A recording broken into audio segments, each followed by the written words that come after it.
నమస్తే ACT news కు స్వాగతం. నా పేరు రత్నమాల. ముందుగా హెడ్లైన్స్. సరిహద్దుల్లో నిరంతర నిఘా, బీఎస్ఎఫ్ డీజీ కేకే శర్మ వెల్లడి.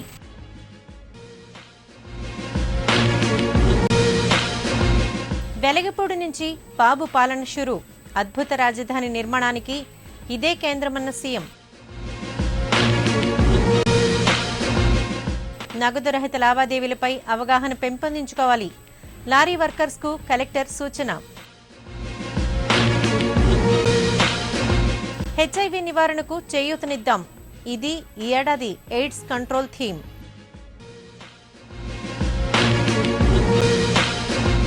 భక్తి ప్రపత్తులతో పోలిపాడ్యమి, సింహాచల పుష్కరిణికి పోటెత్తిన భక్తజనం. ఇక వార్తల వివరాలు చూద్దాం. దేశ సరిహద్దుల్లో నిరంతర నిఘా పెట్టినట్లు బీఎస్ఎఫ్ డీజీ కేకే శర్మ తెలిపారు. ఢిల్లీలో ఏర్పాటు చేసిన మీడియా సమావేశంలో ఆయన మాట్లాడారు. సరిహద్దు భద్రతలో మానవ ప్రమేయం కంటే సాంకేతికత వినియోగం పెంచేందుకు చర్యలు తీసుకుంటున్నట్లు చెప్పారు. సరిహద్దు కంచెల ఆధునికీకరణకు చర్యలు తీసుకుంటున్నామని చెప్పారు. గుంటూరు జిల్లా వెలగపూడిలో నిర్మించిన సచివాలయం నుంచి సీఎం పాలన ప్రారంభించారు. అధికారులు, ఉద్యోగులు ఆయనకు సాదర స్వాగతం పలికారు. ఈ సందర్భంగా చంద్రబాబు మాట్లాడుతూ భవిష్యత్తులో అద్భుత రాజధాని నిర్మాణానికి సచివాలయమే కేంద్ర స్థానమని పేర్కొన్నారు. ఎన్నో త్యాగాలు చేసి సచివాలయానికి వచ్చిన ఉద్యోగులకు ఎలాంటి ఇబ్బందులు లేకుండా చూసుకుంటానని, అలాగే ప్రజలకు ఇబ్బందులు లేకుండా ఉద్యోగులు మసులుకోవాలని సూచించారు. నగదు రహిత లావాదేవీలపై collector Praveen Kumar naval dockyard సమీపంలోని బీపీసీఎల్ వద్ద Andhra lorry workers welfare association సభ్యులకు అవగాహన కార్యక్రమం నిర్వహించారు. ఈ సందర్భంగా ఆయన మాట్లాడుతూ పెద్ద నోట్ల రద్దు నేపథ్యంలో ప్రభుత్వాలు నగదు రహిత లావాదేవీలను అమల్లోకి తెస్తున్నాయని తెలిపారు. ఇకపై ఈ విధానంలో ఈపోస్ యంత్రాలు, ఇంటర్నెట్ బ్యాంకింగ్, మొబైల్ యాప్లు అందుబాటులోకి వస్తున్నాయని, వీటిపై అవగాహన పెంచుకోవాల్సిన అవసరం ఉందన్నారు. కార్యక్రమంలో deputy transport commissioner S Venkateswararao, association సభ్యులు పాల్గొన్నారు. విశాఖపట్నంలో క్యాష్లెస్ ట్రాన్సాక్షన్ ప్రమోట్ చేయడానికి రాష్ట్ర స్థాయిలో తీసుకున్నటువంటి నిర్ణయాల ప్రకారం మేము గ్రామ స్థాయి నుంచి పట్టణ స్థాయి వరకు అన్ని స్టేక్ హోల్డర్స్తో మీటింగ్ పెట్టి కార్యక్రమం సిద్ధం చేస్తున్నాము. ఈ కార్యక్రమంలో lorry welfare association, Visakhapatnam lorry welfare association వారు కూడా ముందు వచ్చి అక్కడ ఉన్న వర్క్ డ్రైవర్స్, హెల్పర్స్, క్లీనర్స్ ఎంతోమంది, దాదాపుగా 2000 మంది ఈ అసోసియేషన్లో పనిచేస్తున్నారు. వాళ్ళ కోసం కూడా ఈరోజు అవగాహన సదస్సు ఏర్పాటు చేశారు. సో ఈ కార్డ్స్ వినియోగించుకోవటము, అలాగే ఈ పోస్ట్ మిషన్స్ను ఎక్కువ వినియోగించుకొని క్యాష్లెస్ ట్రాన్సాక్షన్స్ ఎక్కువ జరుపుకునే దాంట్లో భాగంగా ఈరోజు ఇక్కడ ఈ లారీ ఓనర్స్ అసోసియేషన్లో లారీ యజమానులకు అలాగే డ్రైవర్లకు కూడా ఈ కార్డ్స్ వినియోగం పైన అవగాహన సదస్సు అనేటువంటిది ఏర్పాటు చేయడం జరిగింది. వరల్డ్ ఎయిడ్స్ డే సందర్భంగా డిసెంబర్ 1న నగరంలో అవగాహన ర్యాలీ సదస్సును నిర్వహిస్తున్నట్లు జిల్లా వైద్య ఆరోగ్య శాఖ అధికారిని డాక్టర్ జె సరోజిని తెలిపారు. తన ఛాంబర్లో ఏర్పాటు చేసిన మీడియా సమావేశంలో ఆమె మాట్లాడారు. 1988 నుంచి ప్రతి ఏటా డిసెంబర్ 1న వరల్డ్ ఎయిడ్స్ డేగా జరుపుకుంటున్నామని చెప్పారు. ఏటా ఓ థీమ్తో ఎయిడ్స్ నివారణ అవగాహన, చైతన్య కార్యక్రమాలు చేపడుతుండగా ఈ ఏడాది హెచ్ఐవి నివారణకు చేయూతనిద్దాం అనే థీమ్తో ముందుకు సాగుతున్నట్లు వెల్లడించారు. జిల్లాలో 29,455 మంది హెచ్ఐవి వ్యాధిగ్రస్తులుండగా 12,551 మంది ప్రభుత్వ మందులను వాడుతున్నారని తెలిపారు. ఈ వైరస్ సోకిన వారిలో వ్యాధి నిరోధక శక్తి తగ్గిపోతుందని చెప్పారు. నెల రోజులకు మించి జ్వరం, దగ్గు, విరేచనాలు, చర్మ వ్యాధులు, బరువు తగ్గటం వంటివి ఈ వ్యాధి లక్షణాలన్నారు. సమావేశంలో జిల్లా ఎయిడ్స్ నివారణ మరియు నియంత్రణ విభాగాధికారిని డాక్టర్ రోణంకి రమేష్ పాల్గొన్నారు. హెచ్ఐవి వైరస్ ద్వారా ఈ సిచ్యుయేషన్ వస్తుంది. ఇందులో విషయం ఏంటంటే ప్రత్యేకంగా ఈ వ్యాధి నిరోధక శక్తి అనేది బాడీలో తగ్గిపోతుంది. ఎయిడ్స్లో జరిగేది ఏంటంటే వ్యాధి నిరోధక శక్తి అనేది తగ్గిపోతుంది, ఇమ్యూనిటీ స్టేటస్ తగ్గిపోతుంది, acquired immuno deficiency syndrome. So immunity అనేది తగ్గిపోయినప్పుడు మనం ఎలాగా ఐడెంటిఫై చేయాలి, ప్రజలకు కూడా ఏ విధంగా తెలుసుకోవాలి అని అనుకుంటే ఏంటంటే, మామూలుగా మనం ఇప్పుడు ఒక స్వైన్ ఫ్లూ అంటే ఏదో జ్వరం, జలుబు, దగ్గు ఉందా మీరు వెంటనే పరీక్ష చేయించుకోండి, లేకపోతే అంటే చలి వణుకుతో జ్వరం వస్తుందా, మలేరియా కావచ్చు, ఇలా ఎలా అయితే అవగాహన కల్పిస్తున్నామో అలాగే ఎయిడ్స్కి సంబంధించి కూడా ఏంటంటే దీంట్లో ఏం జరుగుతుందంటే ఎక్కువ రోజులు మనిషికి జ్వరం రావటం, ఇప్పుడు నెల రోజులు అలాగా ఎక్కువ టైము జ్వరం రావటం, అలాగే నెల రోజులు ఆ పై వరకు దగ్గు రావడం, లేకపోతే ఇందులో ఏంటంటే ప్రత్యేకంగా మోషన్స్ ఎక్కువ, విరోచనాలు ఎక్కువ అవడం, ఒక నెల రోజుల వరకు జ్వరం దగ్గు, లేకపోతే విరోచనాలు, లేకపోతే ఫ్రీక్వెంట్గా ఏంటంటే స్కిన్ ఇన్ఫెక్షన్స్ రావడం. ఇంకొకటి ఇంపార్టెంట్ ఏంటంటే ఒక్క నెల రోజుల్లోనే ఒక 10 kgs వరకు వెయిట్ లాస్ ఉండడం. ఇలాంటి సిమ్టమ్స్ ఉంటే కనుక ఒకటి, తర్వాత హిస్టరీని బట్టి కూడా ఏంటంటే వాళ్ళల్లో కూడా వాళ్ళకి కొంత అవగాహన ఉండాలి. ఏంటంటే ఎప్పుడైతే ఎయిడ్స్ రావచ్చు అనేది. ఇప్పుడు యాక్చువల్గా ఏంటంటే దీని గురించి మనం ఆల్రెడీ చాలా అవగాహన కనిపిస్తుంది. ఏంటంటే ఒక షేక్ హ్యాండ్ ఇస్తేనో లేకపోతే కలిసి భోజనం చేస్తాను.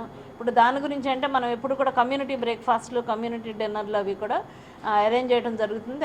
సింహాచలం కొండ దిగువనున్న వరాహ పుష్కరిణిలో కార్తీక దీపోత్సవం వైభవంగా జరిగింది. కార్తీక మాసం పూజలు చేసిన మహిళలు పోలిపాడ్యమి పర్వదినం నాడు దీపోత్సవం నిర్వహించడం ఆనవాయితీగా వస్తోంది. ఈ నేపథ్యంలో మహిళలు పెద్ద ఎత్తున పుష్కరిణికి తరలివచ్చి వేకువజామున 2 గంటల నుంచే దీపారాధన చేసి తరించారు. ఈ సందర్భంగా ఆలయ అధికారులు వరాహ పుష్కరిణిని విద్యుత్ దీపకాంతులతో సుందరంగా అలంకరించారు. భక్తులకు ఎలాంటి ఇబ్బందులు కలగకుండా పుష్కరిణి చుట్టూ భారీ భద్రతా ఏర్పాట్లు చేశారు. దీపారాధన అనంతరం తొలి పావంచ వద్ద స్వామివారిని దర్శించుకునేందుకు భక్తులు బారులు తీరారు. దేవస్థానం అధికారులు భక్తులకు ఉచిత ప్రసాదం అందజేశారు.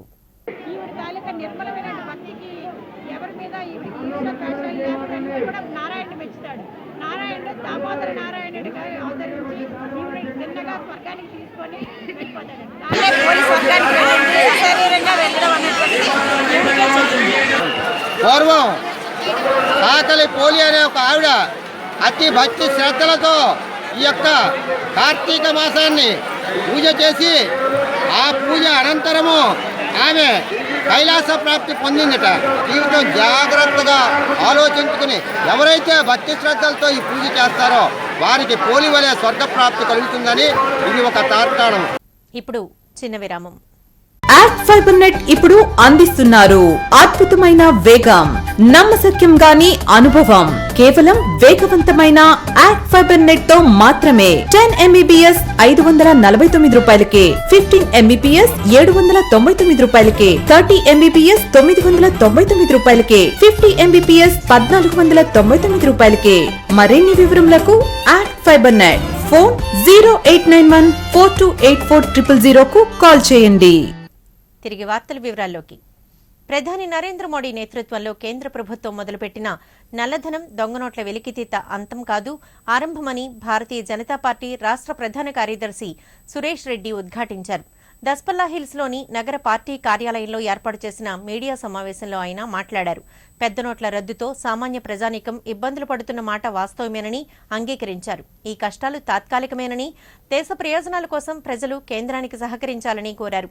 అదే సమయంలో రాష్ట్రంలో మిత్రపక్షమైన తెలుగుదేశం పార్టీ ఎంపీలు కొంత అసహనంతో మాట్లాడుతున్నారని, అది వారి వ్యక్తిగతమో పార్టీ విధానమో స్పష్టం చేయాలన్నారు. ప్రధానంగా ఆ party MP Sivaprasad Parliament Bhavan ఎదురు చేసిన వ్యాఖ్యలను తీవ్రంగా ఖండించారు. అవినీతికి వ్యతిరేకంగా పోరాడమని దేశ ప్రజలు నరేంద్ర మోడీకి పట్టం కట్టారని గుర్తు చేశారు. ఎన్నికల సమయంలో ప్రజలకిచ్చిన వాగ్దానాలనే మోడీ అమలు చేస్తున్నారని చెప్పుకొచ్చారు. అవినీతి ప్రక్షాళనే బీజేపీ ధ్యేయమన్నారు. ప్రతిపక్షాలు మోడీ ప్రభుత్వంపై చేస్తున్న దుష్ప్రచారాన్ని ఆపాలని కోరారు. సమావేశంలో పార్టీ నాయకులు ఎం నాగేంద్ర, ఎస్వీఎస్ ప్రకాష్ రెడ్డి తదితరులు పాల్గొన్నారు. ఇబ్బందులు ఉన్నాయి. వ్యవసాయదారులు, ముఖ్యంగా గ్రామీణ ప్రాంతాల్లో ఉన్నటువంటి వ్యవసాయ కార్మికులు, పట్టణ ప్రాంతాల్లో ఉన్నటువంటి పేదలు కొన్ని ఇబ్బందులు తలెత్తినటువంటి మాట వాస్తవం. చిన్న చిన్న వర్తకులు, వీళ్ళకి సంబంధించినటువంటి ఇబ్బందుల్ని తొలగించడానికి కోసంగా కేంద్ర ప్రభుత్వం కానీ ఆర్బీఐ కానీ ఎప్పటికప్పుడు నిర్ణయాలను ప్రకటిస్తూ సమస్యలను పరిష్కరించే దిశగా కేంద్ర ప్రభుత్వం చిత్తశుద్ధితో ప్రయత్నం చేస్తూ ఉంది. కానీ గత 60 సంవత్సరాలుగా ఈ దేశంలో నల్లధనాన్ని పెంచి పోషించి కుంభకోణాలకి కారకమైనటువంటి కాంగ్రెస్ పార్టీ, ఈ దేశంలో మార్పు రావాలా, పేదలు బాగుపడాలని ఇప్పటిదాకా మాట్లాడుతున్నటువంటి కమ్యూనిస్టులు ఈ రోజున ఒక్కటై నల్ల కుబేరుల పక్షాన మాట్లాడడం ఏదైతే ఉందో ఇది వాళ్ళ నిజస్వరూపం బయట పెడతా ఉంది. ఇవాళ దెయ్యాలు వేదాలు వల్లించినట్టుగా పెడబొబ్బలు పెడుతూ దేశ ప్రజల్ని రెచ్చగొట్టడానికి కోసంగా ఇవాళ ఎంతో ప్రయత్నం చేయడం జరిగింది. భారత్ బంద్గా పిలుపునివ్వడం జరిగింది. నరేంద్ర మోడీకి వ్యతిరేకంగా పెద్ద ఎత్తున పార్లమెంట్ని స్తంభింపజేసి కేంద్ర ప్రభుత్వాన్ని ఇబ్బంది పాలు చేయడానికి కోసం అనేక రకాల ప్రయత్నాలు చేయడం జరిగింది. అవన్నీ కూడా పూర్తిగా విఫలమైనాయి. చివరికి ప్రతిపక్షమే ఎవరికి వారు యమునా తీరేగా ఎవరి దారి వాళ్ళు చూసుకోవడం జరిగింది. చివరికి బంద్ అనేటువంటిది కేవలం 2-3 రాష్ట్రాలకి పరిమితమై బంద్ పూర్తిగా కూడా విఫలమైంది. బిమ్స్ ప్రైవేటీకరణ యోచనను ప్రభుత్వం విరమించుకోకుంటే ఉత్తరాంధ్ర జిల్లాల ప్రజలను చైతన్యపరిచి ఉద్యమిస్తామని వామపక్షాలు హెచ్చరించాయి. బిమ్స్ ప్రైవేటీకరణను నిరసిస్తూ కలెక్టరేట్ ఎదురు చేపట్టిన ధర్నాలో సిపిఐ నగర సహాయ కార్యదర్శి మరుపిళ్ల పైడిరాజు మాట్లాడారు. పేద ప్రజలకు మెరుగైన వైద్యం అందించాలనే లక్ష్యంతో కేజీహెచ్కు అనుబంధంగా నిర్మించిన విమ్స్ ను ప్రైవేటు వ్యక్తుల చేతుల్లో పెడితే సహించేది లేదన్నారు. ప్రభుత్వమే విమ్స్ ను నిర్వహించాలని డిమాండ్ చేశారు. లేకుంటే ఉద్యమాన్ని ఉధృతం చేయాల్సి వస్తుందని హెచ్చరించారు. విశాఖ వైద్య విజ్ఞాన సంస్థ విమ్స్ను రాష్ట్ర ప్రభుత్వం ప్రైవేటీకరణ చేయడానికి ఇప్పటికే టెండర్లు పిలిచింది. ఇది అత్యంత దుర్మార్గంగా వామపక్ష పార్టీలుగా మేము ఖండిస్తున్నాం. విశాఖపట్నంలో ఉత్తరాంధ్రకి సంజీవైనటువంటి కేజీహెచ్కి అనుబంధంగా విమ్స్ని అభివృద్ధి చేస్తామని, మేము అధికారంలోకి వస్తే 100 రోజుల్లో అభివృద్ధి చేస్తామని ప్రజల ఓట్లు దండుకున్న తెలుగుదేశం పార్టీ అధినేత చంద్రబాబు నాయుడు గారు దీన్ని ప్రైవేటీకరించి వారి అనుయాయులకు కట్టుబెట్టడం విశాఖ నగర ప్రజలందరినీ, ముఖ్యంగా ఉత్తరాంధ్ర ప్రజలందరినీ మోసం చేయడంగా భావిస్తున్నాం. వెంటనే ఈ ప్రైవేటీకరణను ఆపకపోతే పెద్ద ఎత్తున ఆందోళన చేసి మెడలు వంచైనా విమ్స్ను రక్షించుకుంటామని ఈ సందర్భంగా వామపక్ష పార్టీలు హెచ్చరిక చేస్తున్నాయి. ఎస్సీ వర్గీకరణ పేరుతో దళితుల మధ్య చిచ్చు పెట్టేందుకు కేంద్ర మంత్రి వెంకయ్యనాయుడు, ముఖ్యమంత్రి చంద్రబాబు నాయుడులు కుట్రపూరితంగా వ్యవహరిస్తున్నారని మాలమహానాడు జాతీయ, రాష్ట్ర, జిల్లా శాఖల ప్రతినిధులు మండిపడ్డారు. ద్వారకానగర్ పౌర గ్రంథాలయంలో మాలమహానాడు నాయకుడు రెయ్యి వెంకటరమణ ఏర్పాటు చేసిన మీడియా సమావేశంలో దళిత నాయకులు భాగం గోపాలరావు, మాటూరు చిన్నారావు, బి దేముడులు మాట్లాడారు. ఎస్సీ వర్గీకరణకు సానుకూల ప్రకటన చేసిన వెంకయ్యనాయుడు వైఖరిపై నిప్పులు చెరిగారు. సుప్రీంకోర్టు తీర్పును గౌరవించకుండా ఎస్సీ వర్గీకరణకు పూనుకుంటున్న కేంద్ర మంత్రి వెంకయ్యనాయుడును ఆ పదవి నుంచి బర్తరఫ్ చేయాలని డిమాండ్ చేశారు. ఎస్సీ వర్గీకరణ చేస్తే మాలల సత్తా ఏంటో మరోమారు రుచి చూపిస్తామని బీజేపీ, టీడీపీ ప్రభుత్వాలను హెచ్చరించారు. ధర్మయుద్ధ సభలో వెంకయ్యనాయుడు గారు, మందకృష్ణ మాదిగ మాలల మీద ఆక్రోశంతో మాలలు అభివృద్ధి చెందారని చెప్పడం ఎంతవరకు సంబంధించమని అడుగుతున్నాం. ఈరోజు మాలలు చూసుకుంటే, ఈరోజు గ్రామీణ భారతంలో చూసుకుంటే ప్రతి ఒక్క మాలపల్లిలో ఊరి చివరి నుండి ఊళ్ళో వాళ్ళ కనీస సౌకర్యాలు లేక విద్య, వైద్య, ఆరోగ్యాల విషయంలో కూడా ఈరోజు ప్రభుత్వాలు కానీ మాలలు కానీ ఈరోజు మాలలు పట్టించుకోవడంలో చాలా నిర్లక్ష్యం వ్యవహరిస్తున్నారు. ఓ వెంకయ్యనాయుడు, నిజంగా చెప్తున్నాను, నువ్వు ఈరోజు వరకు నువ్వు ప్రత్యక్ష ఎన్నికల్లో పాల్గొంటే ఎక్కడ గెలిచావు? ఈరోజు నువ్వు అడ్డదారుల్లో వచ్చి నువ్వు నామినేటెడ్ పదవుల్లో ఉండి ఈరోజు మాలల్ని నువ్వు అణిచితొక్కడానికి చూస్తుంటే మేము ఊరుకునేది మేము అడుగుతున్నాం. ఒక తుఫాను వస్తే చేపల వృత్తి చేసుకున్న వాళ్ళకి ప్రభుత్వం ఆదుకుంటుంది. మరి అదే కార్మికులు, వ్యవసాయ కార్మికులు, మాలలకి ప్రభుత్వాలు ఆదుకోవు. కాబట్టి ఈ వర్గీకరణ అవసరం అనేది మాత్రం ఎట్టే పరిస్థితుల్లో మీరు చేయడానికి వీలు లేదని ఈ సందర్భంగా వెంకయ్యనాయుడు హెచ్చరిస్తున్నాము. సుప్రీంకోర్టు జడ్జిమెంట్ ఏమిచ్చిందంటే, Supreme Court judgement there is no discrimination amongst Mala and Madiga, no categorisation అని చెప్పి సుప్రీంకోర్టు జడ్జిమెంట్ ఇచ్చింది. మరి ఒక కేంద్ర మంత్రిగా నువ్వు సుప్రీంకోర్టుకి నువ్వు హానర్ ఇవ్వాలి. అలాంటిది నువ్వేమో ఓ మాదిగ మీటింగ్కి వెళ్ళి ఆ మాది జనాభాను చూసేసి నువ్వేమో వర్గీకరణ చేసేస్తున్నట్టున్నావు. మరి ఈ రాష్ట్రంలో మాలలు ఎక్కువ, కోస్తాంధ్రాలు, ఉత్తరాంధ్రాలు కానీ మాలలు ఎక్కువ. మరి అలాంటి పరిస్థితుల్లో నువ్వు ఎలా వర్గీకరణ చేస్తావు? మేము చెప్తున్నాం, వెంకయ్యనాయుడు నువ్వు ఏదైతే వాళ్ళకి మాదిగను సపోర్ట్ చేస్తావు దాన్ని ఉపసరించుకో, లేకుంటే నీకు రాజకీయ మనుగడ ఉండదు. నీ వల్ల బీజేపీకి, నీ వల్ల ప్రధాని నరేంద్ర మోడీ కూడా నష్టపోతారని ఈ సందర్భంగా హెచ్చరిస్తున్నాం. డాల్ఫిన్ హోటల్ యాజమాన్యం ఓ దళిత ఉద్యోగిని అక్రమంగా విధుల నుంచి తొలగించిందని కుల వివక్ష వ్యతిరేక పోరాట సంఘం అధ్యక్షుడు వై రాజు మండిపడ్డారు.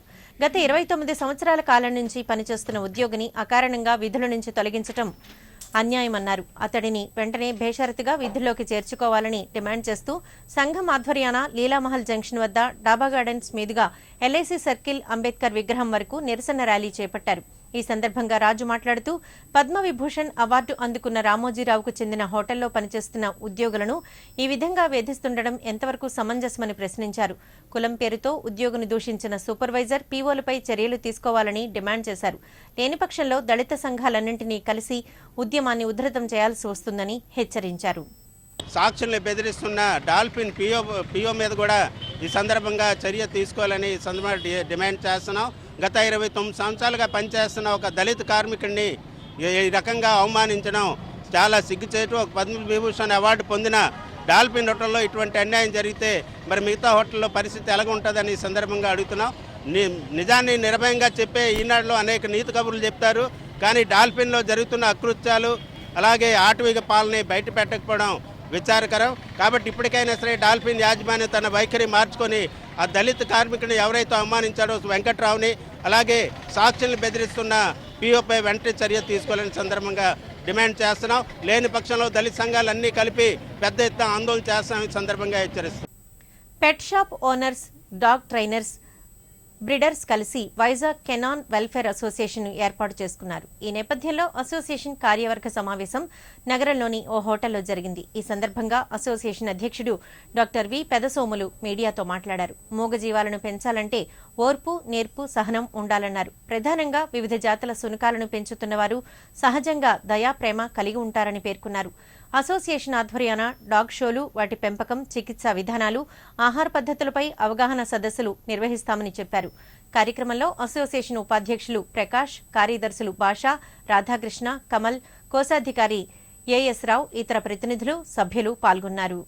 కెనల్స్ని అంటే డాగ్స్ చిన్న జంతువులను కూడా ఏ విధంగా పెంచాలి, ఏ విధంగా వాటికి పోషణ చేయాలి, వాళ్ళని ఓనర్స్ ఏ విధంగా మనం ఎడ్యుకేట్ చేయాలి, అదేవిధంగా ఎన్ని రకాలైనటువంటి బ్రీడ్స్ ఉన్నాయి ఇక్కడ, ఆ బ్రీడ్స్ని ఏ విధంగా పెంచాలి, వాటన్నిటిని తెలియజెప్పడానికి ముఖ్యంగా చాలామందికి వాళ్ళ అవసరాలను బట్టి డాగ్ పెంచడం చాలా అవసరం. అది వాళ్ళ స్తోమతను బట్టి కూడా డాగ్ పెంచడం చాలా అవసరం.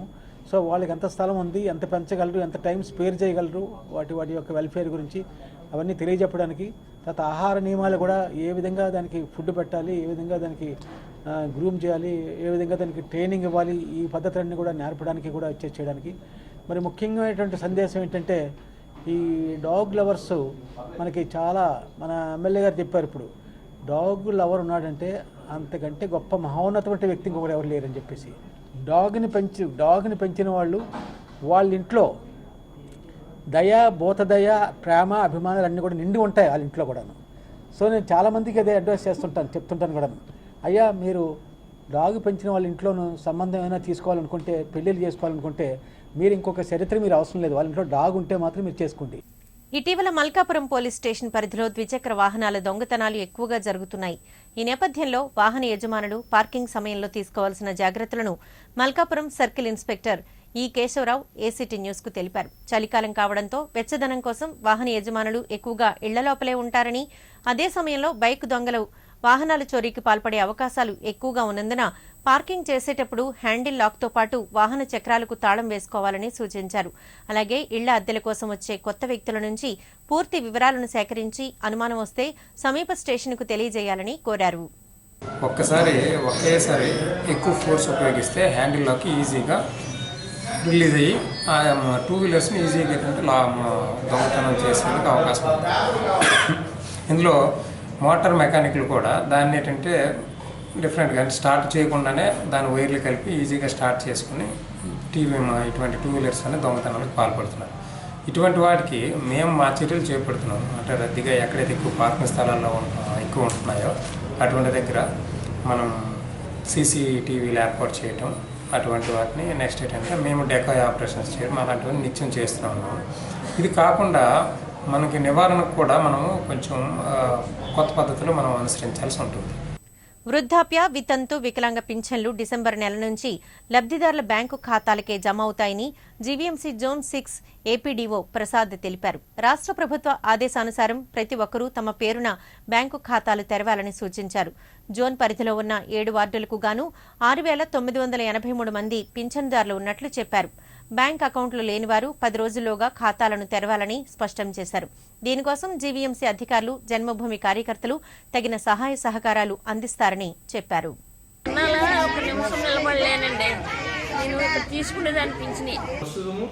ఈ 500 రూపాయలు, 1000 రూపాయల నోట్లు బ్యాన్ వల్ల వీళ్ళందరికీ కూడా డబ్బులు రూపాయన ఇవ్వడం అనేది జరగనటువంటి పని. అందువల్ల ప్రతి ఒక్కరికి కూడా బ్యాంక్ అకౌంట్కి ఈ యొక్క పెన్షన్ డబ్బులు ఈ నెల నుంచి మనము ప్రభుత్వం వారు వాళ్ళ అకౌంట్కి బదిలీ చేస్తారు నేరుగా. కాబట్టి మండపం దగ్గరే పిల్లల మండపం దగ్గరే తీసుకునేదాన్ని పింఛని.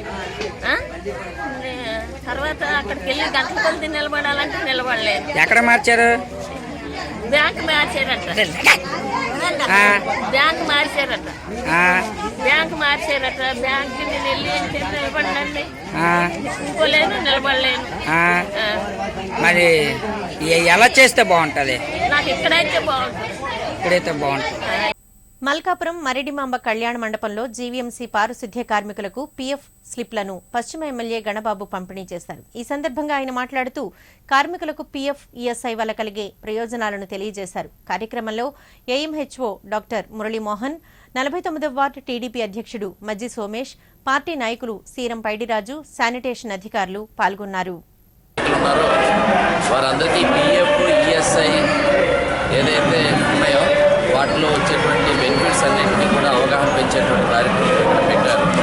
దానిలో భాగంగా ఇక్కడ ఉండేటువంటి శానిటేషన్ కానీ ఇతరత్ర చేసేటువంటి పని వారు ఎవరైతే ఉన్నారో వాళ్ళందరికీ కూడా ఏదైతే ప్రయోజనాలు ఉన్నాయో ఈఎఫ్ నుంచి కానీ అప్లై చేసేవారు వాటి పంపిణీ చేసి ఎంత అమౌంట్ వస్తే ఏ రకంగా జనరేట్ అవుతుంది, ఏ రకంగా పెన్షన్ వస్తుంది, ఏ రకంగా డిపాజిట్ లోన్స్ జనరేట్ అవుతుంది, హౌసింగ్ లోన్ ఏ రకంగా వాళ్ళు అదుపుతారు, ఇవన్నిటిపైన అవగాహన కోసం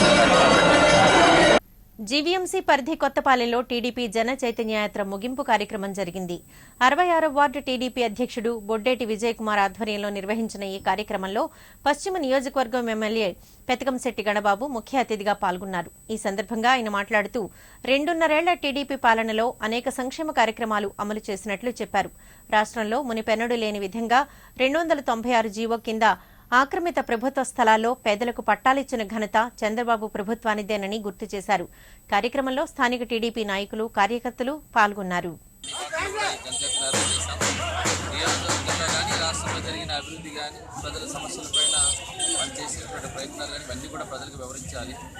అట్ ది సేమ్ టైం ఏదైతే ప్రతిపక్ష పార్టీలు చేస్తున్నటువంటి అసత్య ప్రచారాన్ని కూడా ప్రజలకి తెలియజెప్పాలి. అట్లాంటి ప్రచారాలు చేసుకుంటూ వాళ్ళు ఏ రకమైనటువంటి ఉద్దేశంతో చేస్తున్నారు, ఎలాంటి పరిస్థితులు ఈ రాష్ట్ర విభజన జరిగిన తర్వాత ఈ రాష్ట్ర అభివృద్ధిలో ఈ చంద్రబాబు నాయుడు గారు కానీ తెలుగుదేశం ప్రభుత్వం చేస్తున్నటువంటి కార్యక్రమాలన్నీ కూడా ప్రజలకు వివరించాలనే ఉద్దేశంతో ఏర్పాటైనటువంటి జనచైతన్యయాత్ర. అటు ప్రభుత్వం అధికారంలో ఉన్నా అధికారం లేకపోయినా తెలుగుదేశం పార్టీ ఎప్పుడు కూడా ఇట్లాంటి కార్యక్రమాలు చేపడుతూ ప్రజల మధ్యనే ఉండటం అనేటువంటి ఆనవాయితీ. అందులో భాగంగానే ప్రభుత్వం ఎన్నికైన తర్వాత గత ఏడాది కూడా ఇట్లాంటి కార్యక్రమం తీసుకున్నాం. కేఎన్ఆర్ చారిటబుల్ ట్రస్ట్ చైర్మన్ కందుల నాగరాజు జన్మదిన వేడుకలు అల్లిపురం నేరెళ్ల కోనేరు వద్ద తన నివాస ప్రాంగణంలో ఘనంగా జరిగాయి. పరిసర ప్రాంతాలకు చెందిన పేద మహిళలు, వృద్ధులకు చీరలు, దుప్పట్లు, బియ్యం పంపిణీ చేశారు. ఈ సందర్భంగా కందుల నాగరాజు మాట్లాడుతూ ప్రతి ఏటా తన జన్మదినం సందర్భంగా పేదలకు వివిధ సేవా కార్యక్రమాలు చేపడుతూ వారి ఆశీస్సులు అందుకుంటున్నానని చెప్పారు. ఇది తనకెంతో ఆనందంగా ఉందన్నారు. కార్యక్రమంలో కేఎన్ఆర్ కుటుంబ సభ్యులు, అభిమానులు పాల్గొన్నారు. కందుల నాగరాజు చారిటబుల్ ట్రస్ట్ ఆధ్వర్యంలో గత 18 సంవత్సరాలుగా చేస్తున్న సేవా కార్యక్రమంలో భాగంగా మరి ఈరోజు ఏంటంటే ప్రత్యేకించి సుమారు 3,800 మంది 4,000 మంది పేదలకి ప్రతి సంవత్సరంలాగా ఈ సంవత్సరం కూడా చీరలు, దుప్పట్లు, బియ్యం, అలాగే తాలిబొట్లు పంపిణీ కార్యక్రమం ఈరోజు చేస్తున్నాం. మరి ఈ కార్యక్రమానికి ముఖ్య అతిథులుగా మన ద్రోణరావు శ్రీనివాస్ గారు, అలాగనే మరి రమణమూర్తి గారు, అలాగనే మరి మన కేజీఎస్ సూపరింటెండెంట్ అర్జున్ గారు, వీరందరూ కూడా రావడం ఆనందదాయకం. మరి అలాగనే ఇటువంటి సేవా కార్యక్రమం ఇంకా చేయాలని, ఇంకా చేసే భగవంతుడు మాకు మంచి ఆయుష్ ఆరోగ్యం ఇవ్వాలని కోరుకుంటూ ప్రతి సంవత్సరం కూడా అలా 3,800 4,000 మందికి ఇస్తున్నాం. అలాగనే మరి ఈరోజు ఈ కార్యక్రమంలో అందరికి కూడాను, అలాగనే ఈరోజు ప్రత్యేకించి తాలిబొట్లు కూడా కొంతమందికి ఇవ్వడం జరిగింది. మరి ఈ కార్యక్రమంలో మరి ద్రోణరావు శ్రీనివాస్ గారు అందరూ కూడా రావడం కూడా జరిగింది. వార్తలు ముగించే ముందు హెడ్లైన్స్ మరోసారి. సరిహద్దుల్లో నిరంతర నిఘా, బీఎస్ఎఫ్ డీజీ కేకే శర్మ వెల్లడి.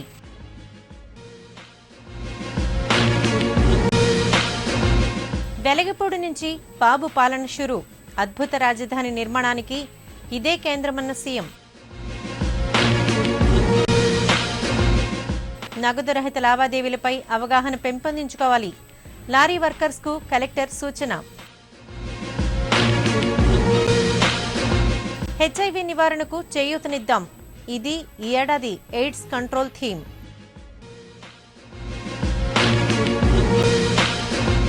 భక్తి ప్రపత్తులతో పోలిపాడ్యమి, సింహాచల పుష్కరిణికి పోటెత్తిన భక్తజనం. వార్తలు ఇంతటితో సమాప్తం. నమస్కారం.